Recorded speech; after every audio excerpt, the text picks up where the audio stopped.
Satu lagi tak pakai. Pakai satu. Kita pakai. Mana? Mana ni? Apa nak kamera? Apa?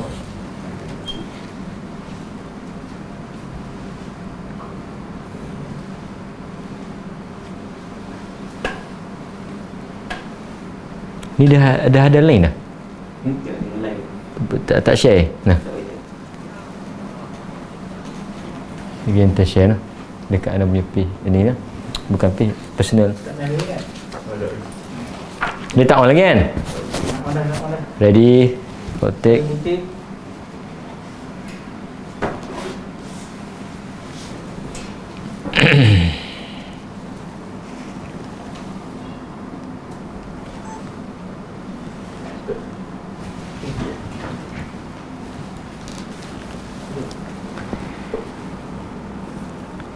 Assalamualaikum warahmatullahi wabarakatuh. Alhamdulillahi rabbil alamin. Wabihi nasta'in. Wassalatu wassalamu ala ashrafil anbiya'i wal mursalin.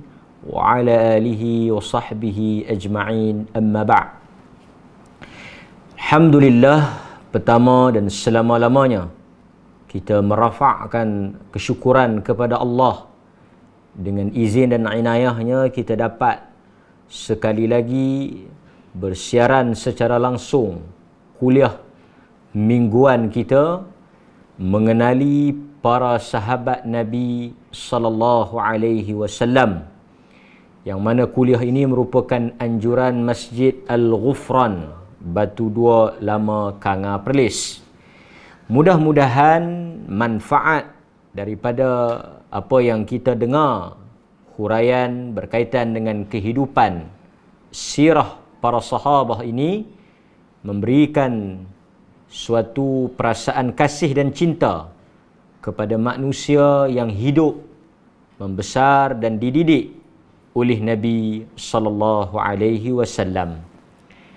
Kuliah kita pada kali ini adalah rentetan atau sambungan daripada kuliah siri yang kedua, mengenal Al-Faruq umat ini, iaitu Sayyidina Umar Al-Khattab radhiyallahu an, khalifah yang kedua, Amirul Mukminin, yang merupakan sahabat dekat dengan Nabi sallallahu alaihi wasallam, yang juga termasuk daripada 10 ahli syurga yang dijamin oleh Nabi sallallahu alaihi wasallam.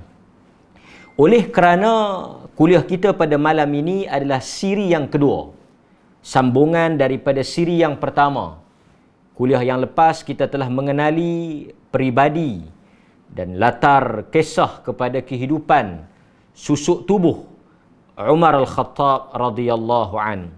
Namanya, keturunannya, sedikit latar belakang, biografi, sirah dan juga kelebihan, keistimewaan dan keutamaan serta cerita-cerita yang berkaitan dengan Sayyidina Umar Al-Khattab. Malam ini kita akan mendengar satu lagi huraian berkaitan dengan Sayyidina Umar Al-Khattab, iaitu berkaitan dengan siasah, politik ataupun pentadbiran pemerintahan Sayyidina Umar Al-Khattab radhiyallahu an, yang mana kita ketahui di antara keempat-empat khalifah Khulafa Ar-Rashidin, pemerintahan Umar dianggap pemerintahan yang paling banyak berlakunya pembaharuan, inovasi, transformasi di dalam soal siasah ataupun pentadbiran. Kita melihat 10 tahun lebih Sayyidina Umar memerintah, pelbagai bentuk pembaharuan, ijtihad yang dilakukan oleh Umar menyusun urus tadbir kerajaan sehingga terbukanya ataupun jatuhnya kerajaan Rom dan Parsi ke tangan umat Islam. Pada zaman Umar, paling luas berlakunya perluasan pembukaan kota-kota luar ke tangan umat Islam. Baitul Maqdis juga dibuka pada zaman Umar Al-Khattab. Demikianlah hebatnya Sayyidina Umar yang akan kita kupas di dalam kuliah kita pada kali ini. Sebelum daripada kita meneruskan kuliah ini, ingin juga kita melihat sedikit ke belakang bagaimana Umar dilantik menggantikan Abu Bakar As-Siddiq. Sebelum daripada itu kita kena faham kenapa zaman Umar dianggap zaman keemasan, zaman pentadbiran dan pemerintahan yang cemerlang berbanding zaman Sayyidina Abu Bakar As-Siddiq. Antaranya tempoh masa pemerintahan. Sayyidina Abu Bakar As-Siddiq radhiyallahu an, kita ketahui mengambil tampuk kekuasaan, menggantikan khilafah ataupun kuasa pemerintahan daripada Nabi dalam keadaan yang agak kritikal, kucar-kacir. Ramai daripada kalangan umat Islam yang mula keluar daripada Islam, murtad. Dan terpaksa krisis ini diatasi oleh Abu Bakar sehingga tidak dapat fokus kepada soal pentadbiran. Ini disebut oleh para ulama bahawa Abu Bakar mengambil masa untuk memperbetulkan akidah dan mengembalikan kestabilan umat Islam sehinggalah kembali kekukuh dan juga selamat dari sudut akidah. Beberapa peperangan dilancarkan oleh Abu Bakar untuk menjaga akidah dan juga kepercayaan umat Islam yang berlaku pada ketika itu. Kita juga tidak boleh menafikan selain daripada faktor ketidakstabilan politik dan juga akidah umat Islam yang berlaku yang kita sebut sebagai peristiwa murtad dan sebagainya, munculnya juga kelompok-kelompok yang mendakwa sebagai Nabi Rasul juga berlaku pada zaman Abu Bakar As-Siddiq. Kita kena ingat bahawa tempoh masa pemerintahan Abu Bakar As-Siddiq 2 tahun sahaja tidaklah cukup untuk dilakukan pentadbiran ataupun pemerintahan yang cemerlang ataupun yang lebih tersusun, kerana ada fokus yang diutamakan oleh Abu Bakar As-Siddiq radhiyallahu an. Okey, itu sedikit flashback yang boleh kita buat. Saya juga ingin membawa sahabat-sahabat penonton rahimakumullah sekalian untuk kita melihat juga sedikit bagaimana proses pelantikan Sayyidina Umar menggantikan Abu Bakar.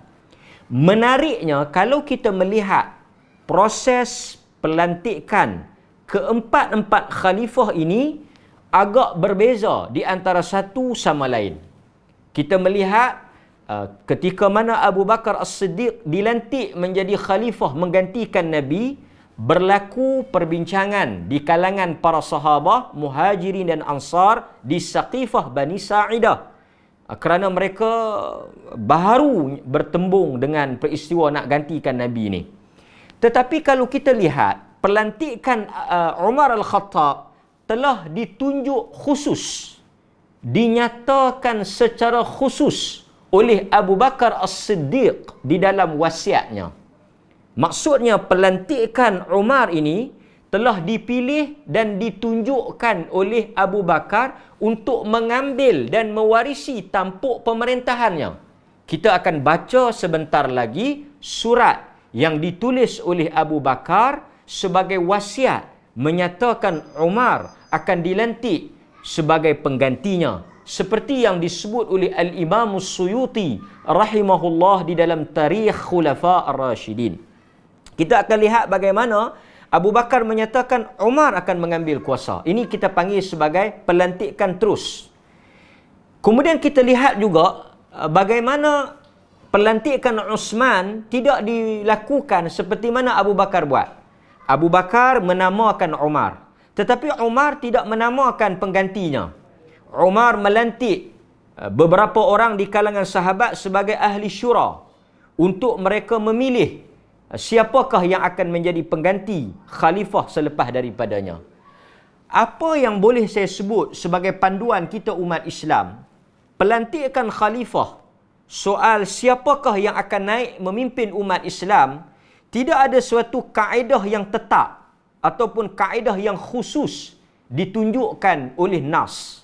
Artinya, soal pelantikan ini termasuk di dalam soal siasah, soal politik, soal pentadbiran. Yang mana soal siasah ini ruangnya luas.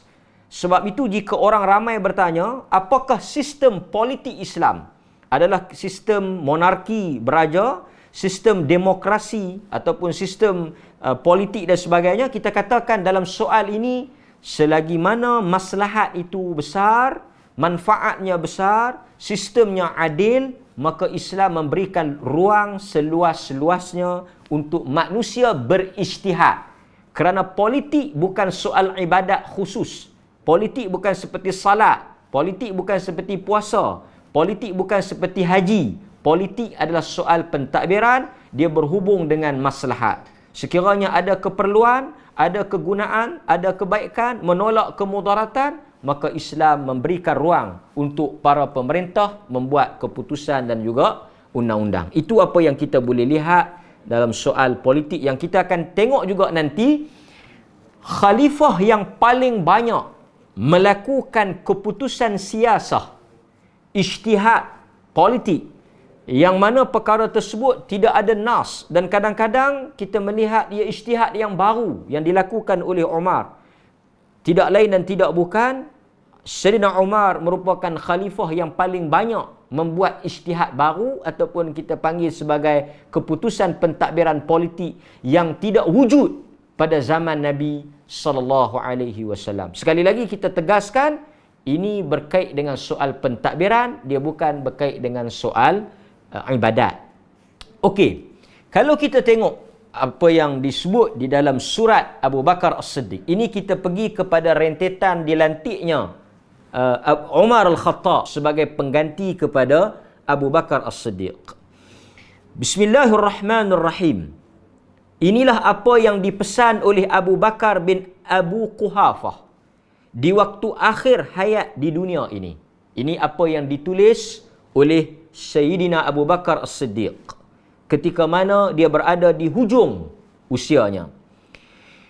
Ditulis dan dipesan oleh Abu Bakar bin Abu Quhafah di waktu akhir hayat hidup di dunia ini, sedang keluar darinya dan permulaan tempoh akhirat, sedang masuk ke dalamnya.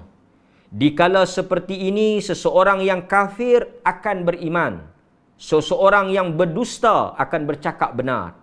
Maka aku, di dalam keadaan yang begini, melantik pemerintah kamu selepasku, iaitu Umar bin Al-Khattab.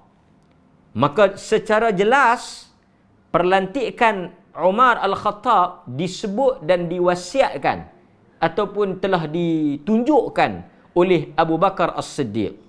Maka dengar dan taatlah kepadanya.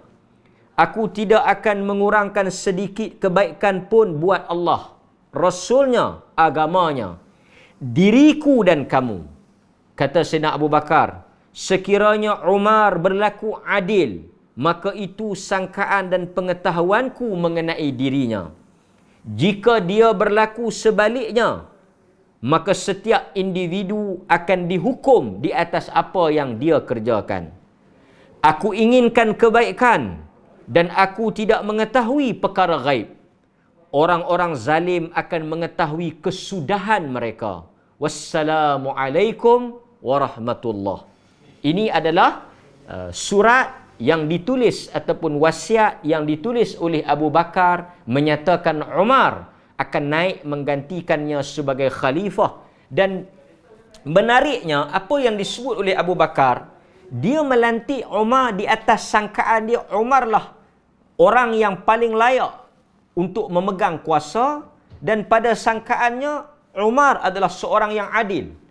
Sebab itu tuan-tuan, di antara perkara yang paling penting seorang pemerintah itu mengambil kira sebelum dia memberikan sesuatu keputusan adalah orang yang hendak dilantik itu mestilah orang yang adil, amanah, dan tidak dilantik sebarangan orang, dan tidak diberikan kuasa itu melainkan kepada orang yang layak. Seperti mana kata Nabi SAW, "Idza wussidal amru ila ghairi ahlihi." Apabila seseorang itu diberikan kekuasaan dan dilantik bukan kerana kelayakan dan keahliannya, maka tunggulah kehancuran. Sebab itu Nabi tidak memberikan kuasa kepada Abu Zar Al-Ghifari. Kata Nabi kepada Abu Zar, "Innaka dha'if wa innaha amanah." sesungguhnya engkau adalah orang yang lemah dalam urusan pemerintahan, dalam urusan pentadbiran. Wa innaha amanah, dan sesungguhnya pentadbiran, pemerintahan dan urusan umat Islam ini adalah amanah. Khizyun wa nadamah, berapa ramai manusia yang hina dan menyesal pada hari akhirat kerana memegang urusan pemerintahan ini. Sebab itu hadirin mukminin, bukan suatu perkara yang seronok dilantik memegang kuasa, kerana Nabi menyatakan ia adalah suatu penghinaan dan suatu penyesalan bagi mereka yang mengambilnya dan tidak menunaikan amanah. Maka Umar dilantik di atas sangkaan Abu Bakar, dan Abu Bakar mengingatkan Umar dan kita semua jika ia berlaku sebaliknya. Sebab itu ketika mana kita melihat sebelum dilantiknya Umar Abdul Aziz, di antara nasihat yang diberikan oleh Raja bin Haywah, kalau kita boleh ingat lagi, ketika mana Khalifah Abdul Malik bin Marwan ingin melantik penggantinya, di antara nasihat yang diberikan oleh Raja, dia kata, di antara perkara yang boleh menyelamatkan seseorang pemerintah di dalam kubur mereka adalah melantik orang yang betul dan orang yang layak. Kata Raja, kalaulah pemerintah itu memilih penggantinya, orang yang benar, orang yang betul, orang yang berkelayakan mengambil urusan itu, menggantikannya, itu akan menjadi amalan yang akan menyelamatkan dia di kubur. Tetapi sekiranya dia silap dalam memberikan jawatan dan amanah itu, dia akan bertanggungjawab di hadapan Allah. Sebab itu Abu Bakar kata, menurut sangkaan aku, Umar adalah orang yang paling layak, maka aku melantik Umar. Jika dia berlaku sebaliknya, Allah akan menghukum orang-orang yang zalim, dan kepada Allah dia menyerahkan urusan ini. Dan kita lihat pula, apabila Umar dilantik menjadi khalifah, apakah ucapan sulung, ucapan yang pertama yang disampaikan oleh Umar Al-Khattab apabila telah sah, telah diangkat bai'ah kepada Umar? Umar menyampaikan satu pidato pembukaan, ucapan sulung sebagai khalifah. Kita akan ikuti dan dengar dan hayati kata-kata Sayyidina Umar yang sangat menakutkan dan memberikan suatu kesedaran kepada kita dan kepada sesiapa sahaja yang memegang amanah kekuasaan. Kata Umar, ini ucapan sulung Khalifah Umar Al-Khattab sebaik sahaja dia naik memegang urusan Amirul Mukminin, Khalifah umat Islam. Kata Umar, aku menerima ujian dan kamu semua juga telah memberi ujian ini kepada aku. Apa yang disebut oleh Umar, tuan-tuan? Kata Umar, lantikkan urusan dia menjadi khalifah ini ujian untuk dia. Ujian kekuasaan, ujian kedudukan, ujian amanah, ujian tanggungjawab yang Allah Ta'ala akan perintah dan soal kepada Umar. Umar kata, siapa yang memberikan ujian ini? Ujian ini diberikan oleh rakyat kepadanya. Rakyat, umat Islam telah melantiknya sebagai khalifah. Saya menggantikan untuk kamu semua selepas sahabat saya Abu Bakar. Kata Umar, aku naik menggantikan kepimpinan ini selepas daripada kepimpinan sahabatku Abu Bakar. Sesiapa yang hadir, kita memberikan khabar gembira dengan jiwa dan raga kita. Sesiapa yang tidak hadir, urusannya adalah tanggungjawab orang yang mempunyai kekuatan dan amanah. Siapa daripada kalangan kamu yang membuat kebaikan, kami akan menambah kebaikan. Sesiapa yang berbuat jahat dan zalim, kami akan menghukumnya. Ini ucapan pertama Umar, tegas dalam urusan hukum. Semoga Allah mengampunkan dosaku dan kamu semua. Kemudian Umar menyebut, ya Allah, aku ini sangat keras. Umar mengaku kepada Allah di dalam doanya. Kata Umar, aku ini sangat keras. Lembutkanlah aku. Berikanlah kekuatan. Aku ini bakhil. Berikanlah sifat kemurahan kepada aku. Umar terkenal keras, bengis dan tegas. Ini sifat yang ada pada diri Umar. Kenapa Umar bersifat keras dan tegas? Kadang-kadang kita mendengar Umar itu tegas, bengis, keras. Bersifat seperti apa? Orang yang ditakuti. Memang dia ditakuti dan digeruni. Sejak daripada daripada Islam. Sebab itu Nabi kata, khiyarukum fil jahiliyah, khiyarukum fil Islam, idza faqihu aw kama qal. Nabi kata sesungguhnya orang yang memang hebat, mempunyai kedudukan, credibility ketika dia bukan Islam. Kalau dia masuk Islam pun dia akan hebat. Contoh yang paling jelas Sayyidina Umar Al-Khattab. Kata Umar, dahulu aku menjadi tegas dan keras kerana aku adalah orang yang melindungi Nabi. Aku menjadi tegas dan keras kerana aku juga bertanggungjawab melindungi Abu Bakar. Hari ini aku adalah pemimpin kepada kamu. Aku menjadi orang yang paling lemah dan paling lembut di antara kamu. Umar kata, dahulu aku tegas kerana aku adalah benteng kepada Nabi. Aku keras kerana aku adalah benteng kepada kepada Abu Bakar. Hari ini kamu menjadi rakyatku dan aku menjadi pemimpin yang lembut di kalangan kamu. Umar menduduki kerusi khalifah 13 tahun selepas daripada tahun ke-13 Hijrah. Umar naik menjadi khalifah pada tahun ke-13 Hijrah selepas daripada kewafatan Sayyidina Abu Bakar As-Siddiq radhiyallahu an. Pada zaman Umar, kerajaan Islam menjadi luas dan besar hingga ke Iraq, Iran, Azerbaijan, Khurasan, Palestin, Syam, termasuklah Syria, Baitul Maqdis dan semua, Mesir, Libya. Ini semua di bawah pemerintahan ataupun Khalifah Umar Al-Khattab. Sebab itu kalau kita tengok ada beberapa perkara yang boleh kita belajar daripada sikap Umar Al-Khattab. Yang pertama, Umar dikenali sebagai seorang pemerintah yang berani melakukan perubahan dan ijtihad yang kita rasakan sangat menarik, sehingga akan ijtihad Umar ini menyusun semula pemerintahan dan pentadbiran umat Islam. Kalau kita lihat apa yang dilakukan oleh Umar, kalau kita tengok dalam soal politik umpamanya, Umar melantik gubernur-gubernur ataupun wakil-wakil kerajaan dengan begitu ketat. Dipilih daripada kalangan ilmuwan dan dipilih daripada kalangan orang yang amanah. Sebab itu kalau kita lihat Abu Hurairah dilantik oleh Umar. Demikian juga Sa'ad bin Abi Waqqas. Sahabat-sahabat besar yang memang terkenal dengan sikap kepimpinan ini dilantik pada zaman Umar Al-Khattab.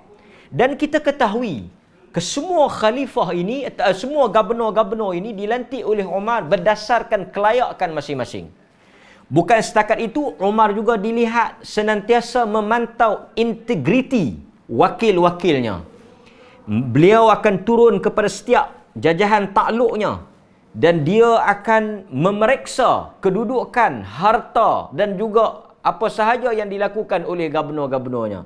Dia akan membuat mahkamah terbuka, audit secara terbuka, di mana dia memanggil semua rakyat di kawasan tersebut dan dia bertanya kepada mereka bagaimana, apakah yang dilakukan oleh gubernur mereka, apakah yang dilakukan dari sudut pentadbiran, adakah dia berlaku adil. Ini dilakukan oleh Umar. Demikian juga dia memeriksa harta-harta yang dimiliki oleh gubernur-gubernurnya. Ini soal ketegasan, soal integriti Sayyidina Umar. Kalau kita kenali Umar ini sangat begitu kuat dia memegang kepada soal ketulusan dalam pentadbirannya. Kita masih ingat bagaimana dia memecat Abu Hurairah radhiyallahu an. Abu Hurairah radhiyallahu an ni dilantik sebagai gubernur di Bahrain oleh Umar Al-Khattab. Kita tahu Abu Hurairah ni asalnya dia miskin, Ahlus Sufah. Dia tak ada makan. Kita baca dalam kisah Abu Hurairah, boleh dikatakan hidupnya dipenuhi dengan kelaparan daripada kekenyangan. Apabila dia dilantik sebagai gubernur oleh Umar Al-Khattab, dia menjadi kaya. Sikap Umar ni, dia tidak boleh tengok gubernur-gubernur yang dia lantik ni kaya kerana dia bimbang mereka menyalahgunakan kedudukan itu untuk mengaut kekayaan. Abu Hurairah ni kalau kita tengok sahabat Nabi, di antara orang yang paling banyak meriwayatkan hadis, kedudukannya sangat dekat dengan Nabi, tetapi Abu Umar ni dia tak bagi can. Dia panggil Abu Hurairah dan dia buat kita panggil sebagai soal siasat. Di antara benda yang menarik, dia telah pecat Abu Hurairah sebagai gubernur. Kemudian dia buat siasatan. Dia kata, mari mana harta-harta yang kau miliki ni? Dia minta penjelasan. Ini antara suatu perkara yang menarik kerana apa yang dilakukan oleh Umar inilah yang dilakukan oleh sistem pentadbiran sekarang ini oleh mana-mana negara, soal keterusan melalui pengisytiharan harta para pemimpin.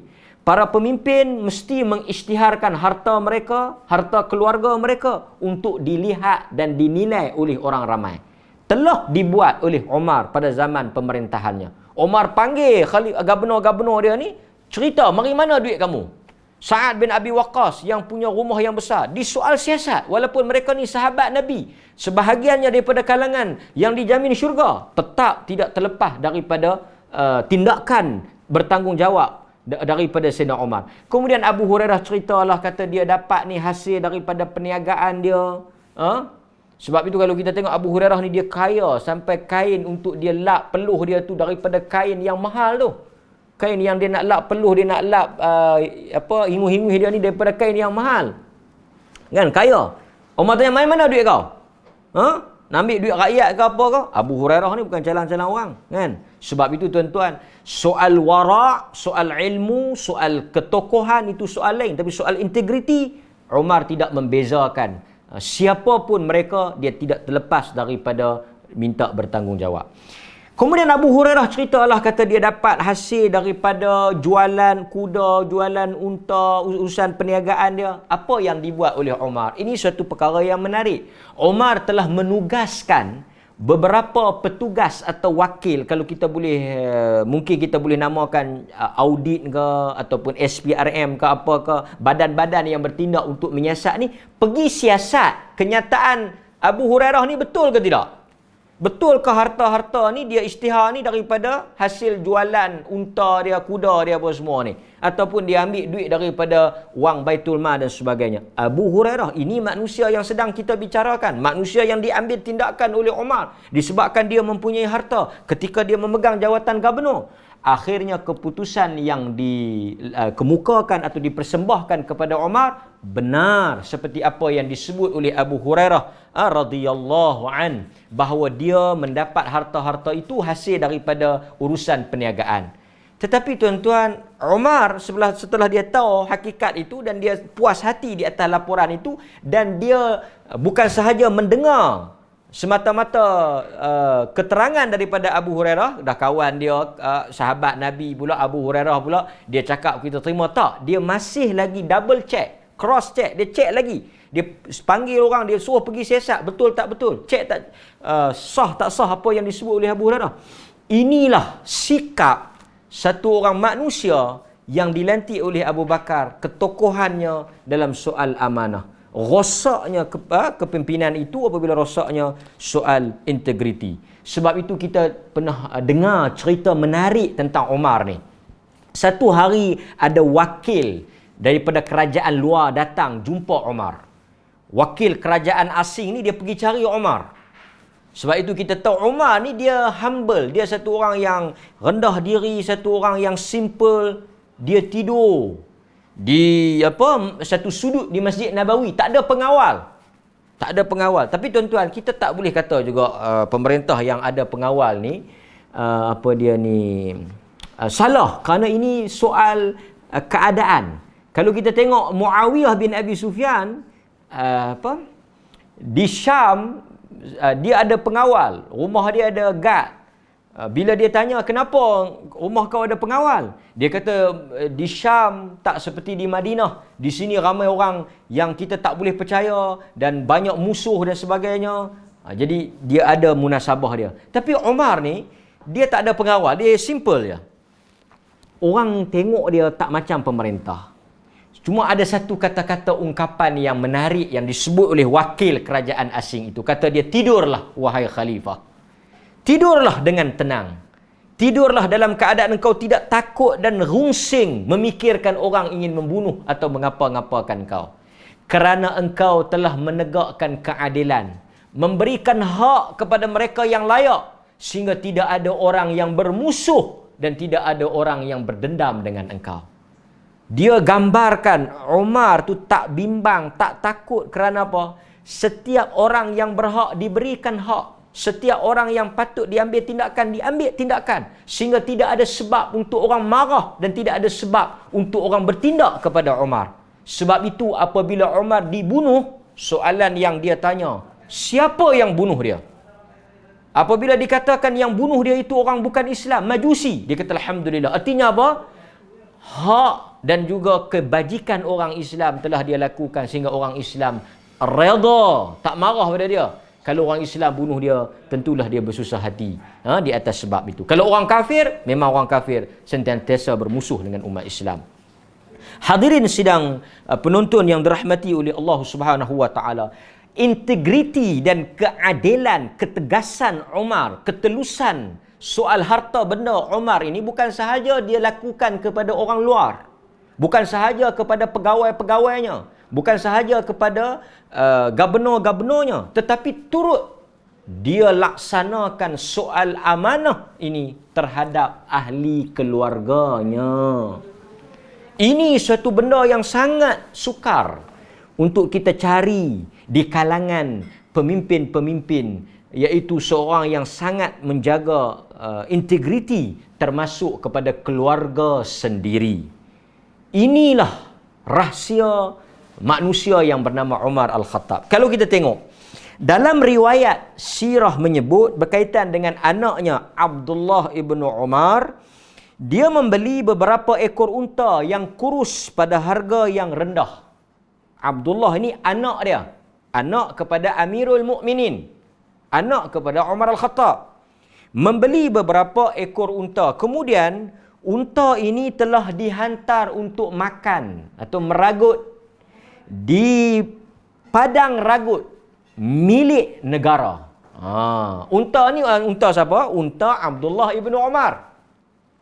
Dia pergi makan rumput ataupun dia pergi makan di kawasan ragut milik kerajaan, milik negara, milik awam, harta orang ramai. Kemudian tuan-tuan, Abdullah telah jual pula unta ni dengan harga yang tinggi.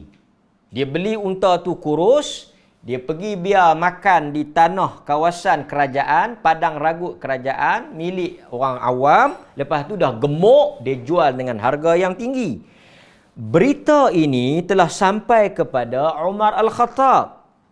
Lalu Umar mengarahkan keuntungan hasil daripada jualan unta-unta yang gemuk, yang makan di padang ragut milik negara tadi ini, dimasukkan ke dalam perbendaharaan, dimasukkan kembali ke dalam keuangan kerajaan. Ambil untung jual unta tu, bagi balik pada negara. Sebab kata Umar, unta-unta tadi telah gemuk dengan harta negara, maka keuntungannya kena balik kepada negara. Unta milik siapa? Milik Abdullah ibnu Umar. Tengok tuan-tuan, Umar mengarahkan hasil keuntungan itu dibalikkan kepada Baitul Mal, balik kepada pembendaharaan negara, kerana bagi dia keuntungan itu hasil daripada milik negara, walaupun unta milik anaknya sendiri. Ini sikap yang kalau dapat diteladani dan diikuti, dicontohi oleh sesiapa sahaja termasuk kita, tentulah tidak ada soal ketidakadilan, ketidakpuashatian ataupun dipertikaikan tentang kepimpinan seorang pemerintah tersebut. Demikian juga ada riwayat yang menyebut tentang isteri Umar Al-Khattab, yang mana isteri Umar ini pernah menerima hadiah daripada Maharani Byzantine, kerajaan Rom. Kerajaan Byzantine ni dia dapat satu hadiah daripada Maharani, isteri kepada Maharaja lah. Dia bagi kepada isteri Umar. Dia bagi hadiah kepada isteri Umar. Lalu Umar apabila tahu tentang kes ini, telah menjual hadiah-hadiah tersebut dan memasukkan hasil jualan hadiah daripada Maharani Byzantine ni ke dalam keuangan negara, perbendaharaan negara, dan dia hanya bagi dekat bini dia 1 dirham saja. Harta-harta yang bini dia dapat tu, dia jual, dia bagi dekat negara, dia bagi 1 dirham saja. Ini sahaja yang sepatutnya hang dapat. Anak diambil tindakan, isteri juga diambil tindakan. Inilah sikap Umar, yang mana kata wakil kerajaan asing tadi, tidurlah engkau dengan tenang kerana rakyatmu mendoakanmu. Inilah apa yang dinukilkan oleh para sejarawan tentang soal integriti Umar Al-Khattab radhiyallahu an. Kalau kita boleh juga lihat sedikit lagi cerita tentang pentadbiran ataupun pemerintahan Umar. Banyak kalau kita tengok pada zaman Umar juga, beliau melakukan beberapa keputusan ataupun beberapa dasar kerajaan yang mana dia berbeza dengan dasar yang dilakukan oleh Nabi SAW. Perbezaan dasar ni tak ada masalah. Sebab itu kita kena faham dalam soal politik Islam. Ini saya nak sebut kerana kita menyebut tentang tokoh politik, tokoh reformasi, tokoh yang sangat hebat, Umar Al-Khattab. Umar dia seorang pemerintah. Pemerintah ni dia ada suatu peruntukan dalam Islam. Dia boleh membuat keputusan dasar, ijtihad untuk maslahat rakyat dia. Walaupun benda-benda yang dia buat keputusan itu tak ada dalil. Dalil tak ada, ayat Quran tak ada, hadis Nabi tak ada, dia ijtihad. Sebagai pemerintah dia buat keputusan tu, rakyat wajib dengar dan taat. Ini apa yang disebut sebagai as-siyasah asy-syar'iyyah, iaitu politik pemerintahan ataupun pentadbiran Islam. Ini disebut oleh tokoh-tokoh penulis soal ahkamus sultaniyah oleh al-Imam Al-Mawardi. Juga disebut oleh Al-Imam Ibn Taymiyah dalam As-Siyasah Asy-Syar'iyyah fi Islahir Ra'i wal Ra'iyah. Kitab-kitab berkaitan dengan politik pemerintahan ni, pemerintah ada kuasa. Sebab itu kita ada bab dipanggil At-Ta'zir, iaitu hukuman undang-undang yang tak ada dalam hudud, tak ada dalam qisas, pemerintah boleh rangka. Seperti itu, sebab itu kita kata parlimen yang meluluskan undang-undang dalam negara ini adalah selaras dengan pemerintahan Islam. Parlimen yang menggubal undang-undang tu adalah selaras dengan pemerintahan Islam.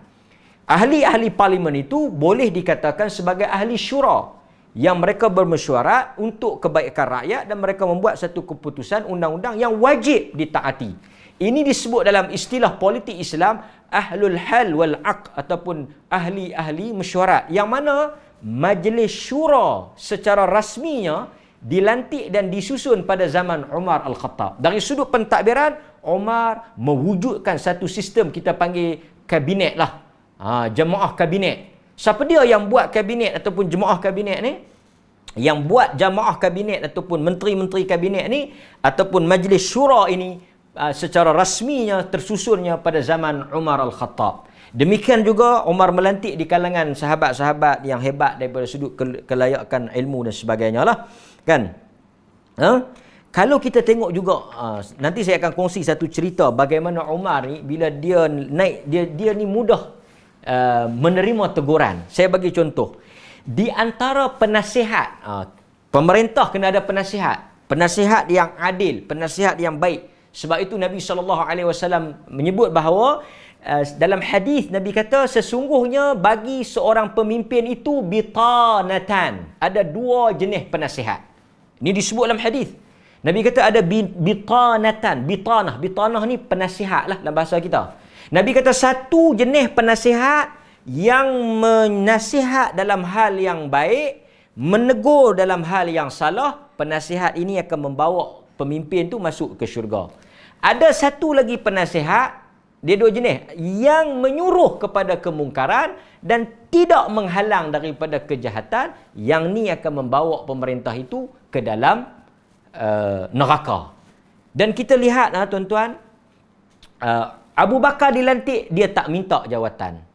Umar dia tak minta jawatan. Osman dia tak lobi jawatan. Ali semua tidak, mereka dipilih di atas pemilihan orang ramai. Dan kalau kita tengok juga ada satu cerita daripada Al-Hurri bin Qais. Ini menarik berkaitan dengan Umar. Sedikit kita sambung. Al-Hurri bin Qais ni satu hari dia ni penasihat kepada Umar. Dia orang yang rapat. Umar banyak menerima pandangannya. Ini seperti mana yang disebut oleh Al-Imam Al-Bukhari. Al-Hurri bin Qais ni dia dilantik oleh Umar sebagai salah seorang daripada ahli syura, penasihat dia lah, kabinet dia. Bapa saudara kepada Al-Hurri bin Qais ni telah minta untuk pergi jumpa Umar. Okey, oleh kerana anak saudara dia ni rapat dengan Umar, dia kata, kau tolong kira Ustaz, aku nak masuk jumpa Umar.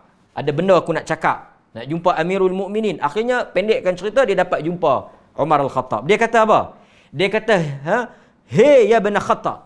Dia kata, "Wahai anak Al-Khattab." Dia tak panggil Amirul Mukminin, dia tak panggil Sayyidina Umar ke apa. Dia kata, "Ya bin Khattab, wahai anak Al-Khattab. Fa wallahi ma tu'tina al-jazl wa la tahkum bainana bil 'adl." Engkau tidak berlaku adil.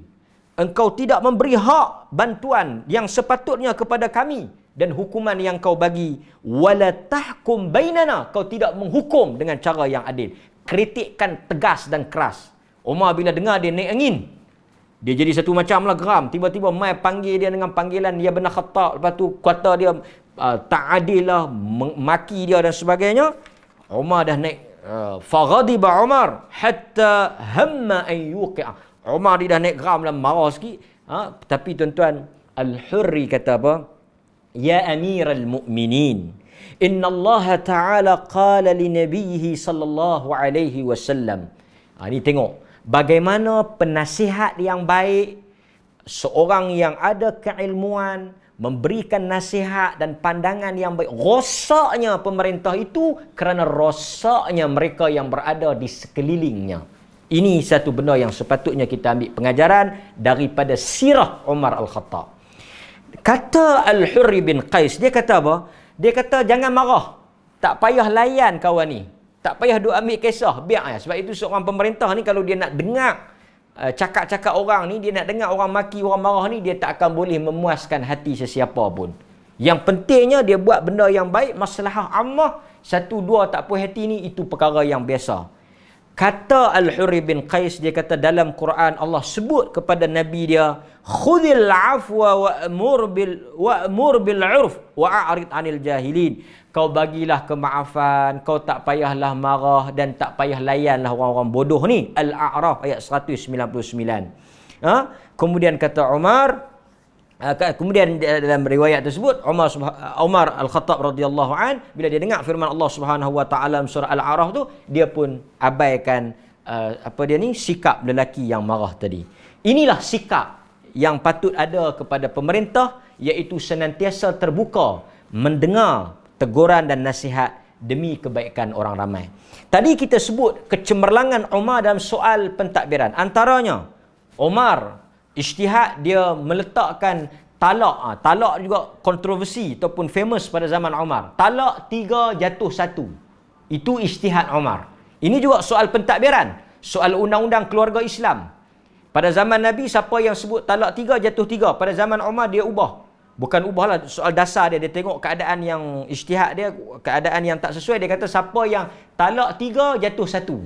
Itu ijtihad Umar. Itu suasana politik, suasana keadaan keluarga masyarakat ketika itu. Panjang kalau kita nak ulas. Demikian juga Umar, kalau kita tengok pada zaman pemerintahan dia, wilayah-wilayah Islam berkembang luas. Banyak tanah-tanah yang dibuka. Yang mana kita tahu tanah-tanah ini menjadi milik tentera Islam. Tapi Umar buat peraturan baru yang mana tanah-tanah ini diberikan kepada Baitul Mal dengan tentera-tentera dibagikan.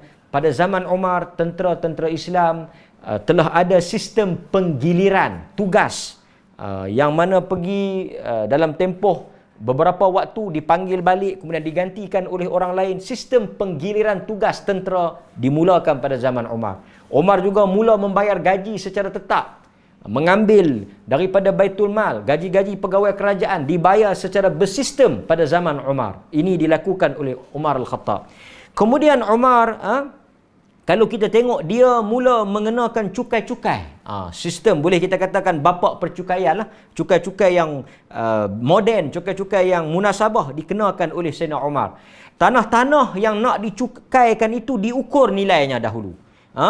Tanah yang diusahakan ada nilai komersial, kemudian menggunakan air, kalau bukan daripada air hujan, air terusan, semua ini diambil kira sebelum ditentukan kadar cukai. Kadar cukai mengikut kadar jenis tanah, kadar keadaan bagaimana tanah itu diusahakan dan sebagainya.